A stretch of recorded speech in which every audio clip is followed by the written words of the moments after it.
Hey, what's up? How's it going? My name is Mads, and I run a small art business called Hunter Moon Press with my partner Lizzie. We make zines, prints, and we're launching our first webcomic called Paul the Park Ranger later this month. 8 months ago, I made a video paging through every zine we'd made so far that year, but that was in August, and we made a few more zines in 2025 that I never got a chance to talk much about. So I thought I'd do that today.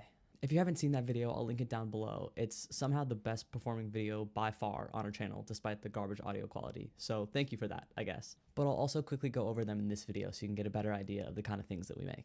I'll be attempting to go in some sort of chronological order, and although we make a lot of things together, also letting you know which ones are mostly Lizzie's and which ones are mostly mine, just because our styles tend to differ quite a bit. Alright, let's get started. The first zines we ever made in, I think, January of 2025 were these ones, which are just notebook paper and crayons, because we wanted to keep things really low stakes as we were getting into it. I couldn't actually find these when I filmed the first video back in August. I think I just showed a few pictures, so I'll take a second to flip through them now, and I'll let you guys guess whose is whose. Honestly, it's kind of wild that we've only been doing this for a little bit over a year because it's changed our lives so much, and it happened really quickly. We're still not making a ton of money from our zines, or any of our art for that matter, but zines specifically have really changed the trajectory of our lives. We've both been making art for as long as we've been alive. I mean, Lizzie even got a degree in printmaking, but we didn't really have a good place to consistently direct that creative energy until we found zines. We tabled at our first Zine Fest back in March of 2025, and I never thought I'd enjoy doing in-person events like that, but we had so much fun that we ended up doing nearly 20 events last year. Okay, now to quickly go over the zines I already covered in the last video. This is Lizzie's first official zine called Minnesota Wheel of the Year. The Wheel of the Year is a pagan calendar marking the Sabbats or holidays traditionally celebrated in each season. The wheel reminds us of the beautiful cycle of birth, growth, harvest, and death that occurs in nature and also in our lives. I found great comfort and spiritual healing by returning to the cycles of nature and celebrating Sabbats with friends and chosen family. I hope this zine encourages you to get in touch with nature and celebrate. This wheel is focused on Minnesota plants and seasonal changes. Minnesota is the stolen homeland of the Dakota and Anishinaabe people. This wheel's artist supports land back. This is my first official zine called Why But Also Hello, which pretty much centers around existentialism and a fantasy high quote. It's only 4 pages long, but I'm pretty proud of it and would like to kind of expand it someday. Next, I made How to Read Without Amazon, which, probably because it's somehow one of the most political zines that we have, is also one of our most popular. But it's pretty much about how to get books, PDFs, textbooks by supporting local libraries, local bookstores, and pretty much anyone but Amazon. And I do want to mention that there's a little bit of nuance there when it comes to small authors putting their books on Amazon. I know it's a good place to be found and a relatively cheap place to be found. So I get that it's not always that simple, but this zine is kind of just urging people to be a little more thoughtful about their purchases. Lizzie's next zine is called A Room for Something, and it's a physical collage zine about unpacking shame and discovering room for self-love. I'm obviously biased, but this is still one of my favorite things that she's ever made. I just find it so beautiful and nice to look at, and it's also just got a really nice message. Next, we've got another one from Lizzie called Who Is This? Is This You?, which was what was written on the back of this old photo that she found in a thrift store a few years ago. And it is a digital collage zine using more of those old photos and the lyrics of a Lady Lamb song called Billions of Eyes placed throughout. I then made my first physical collage zine called Getaways to the Great Outdoors, which is kind of just some personal musings on my relationship with nature as I've grown up and where I'm kind of at with that now. This is really cathartic to make. It really does make a difference making things with your hands, though I'm really not against digital zines at all. Clearly, we've made a ton of them. But there's just something about sitting down and doing it with your hands that feels a little more grounding and fulfilling, I guess. Next, we've got Lizzie's 12 Permaculture Principles zine, which was inspired by David Holmgren's system based on ethics to create sustainable living. This and the How to Read Without Amazon zine are both available for free to download on our Ko-fi if you want to go check those out. Feel free to print them out, share them with friends, or bring them to your local library. Next up is probably our most collaborative zine. It's called Paul the Park Ranger, and it's a little intro or teaser to our upcoming webcomic, which at the time we made it was not really that upcoming, but now is actually coming out later this month, which is really exciting. We originally made the zine back in May or so and have been working on the idea ever since, and we're really excited to finally be able to actually tell this story. Alright, and then the last zine of the summer is something Lizzie made called Spur, which is a sort of personal nature essay about old train tracks in Lizzie's childhood. And then at some point we made a Mads and Lizzie Fan-Zine, which we made to give out to other tablers at Zine Fest, and I highly recommend you do this with your friends. It's just a really cute way to share information about what you're up to, especially if you guys don't live near each other. Yeah, go for it. Give it a shot. It's really fun to make. Alright, in retrospect, that didn't feel very quick. Sorry about that. Hopefully it's not too repetitive if you've watched the other video, but let's finally get into the rest of the zines that we made in 2025. In October, we decided to give physical collage zines another go. This is mine, and it's called Change. Both Lizzie and I used tissue paper to write on in these zines, which gave a really cool effect. I think change is good, change is fine, but it also makes me want to die. Nothing stays the same forever, which used to terrify me. Not because things were good. Things were bad, actually. But it was all I knew. It isn't the best kind of pain, a familiar one. I hate change. I crave change. Things are better now. Well, they're different. I'm different. Change is good. We can handle almost anything for a while. Fewer things forever. Change is good. Decaying leaves feed the soil. Change is good. And then I put together a little playlist, which is actually just a handful of the songs I was listening to a lot at the time, and of course, 2 songs with change in the title. So we've got Change by Joe, Change by Alex G, Junior Varsity by Dayglow, A Running Start by Sufjan Stevens, Next Semester by 21 Pilots, October Moon by Richie Mitch and the Coal Miners, Isambard by Declan McKenna, and Simple by Orla Gartland, all of which I still highly recommend you listen to. It still sort of bothers me that this is a little bit off-center, but I think it's probably good for me that I ended up just leaving it.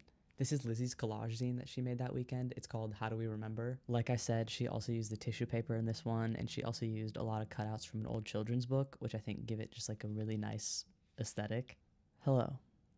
Carved into a wooden rail which overlooks the churning head of a waterfall. Rest in peace, baby brother. We love you. We remember those who are gone in so many ways. I thank them for helping me.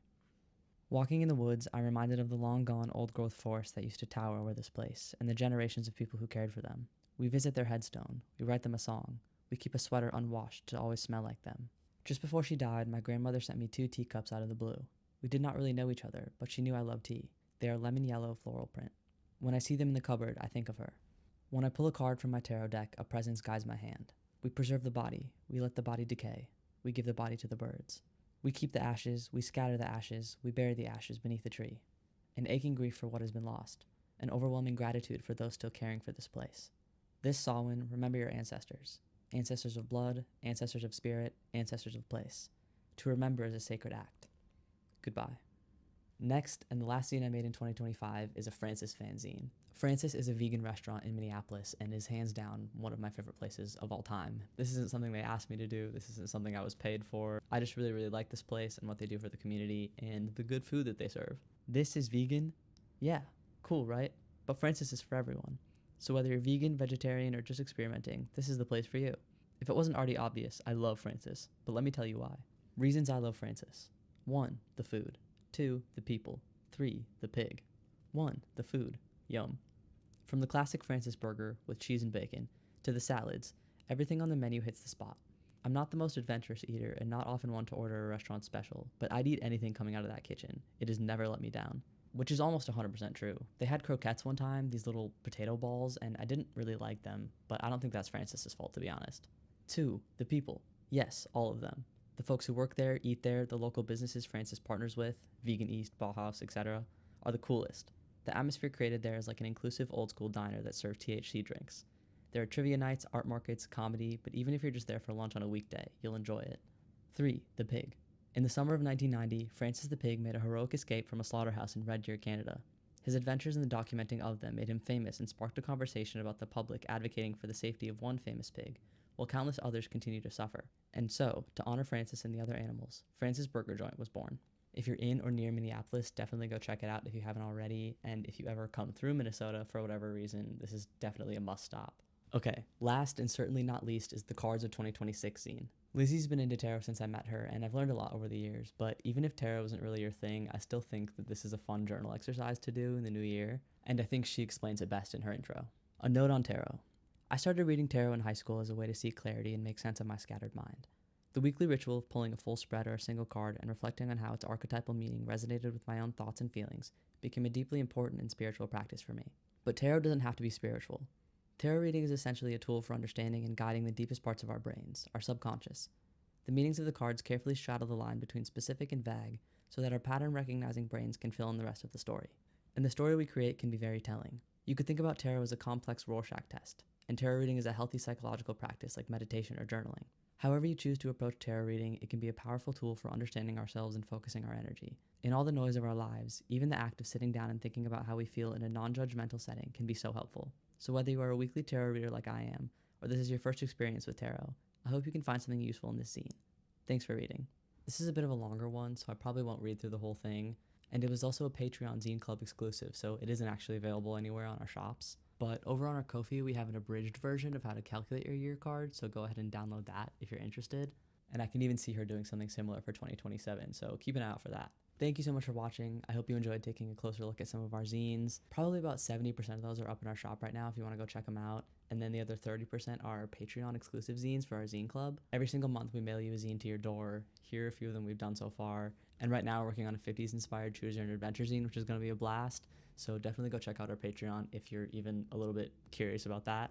Go check out our webcomic. It's launching later this month, but we have the intro zine in webcomic form up on Tapas, Webtoon, and Tumblr right now. If you want to go follow us over there, that'd be awesome. And on our Patreon at the $3 tier, we'll be posting early pages of that webcomic.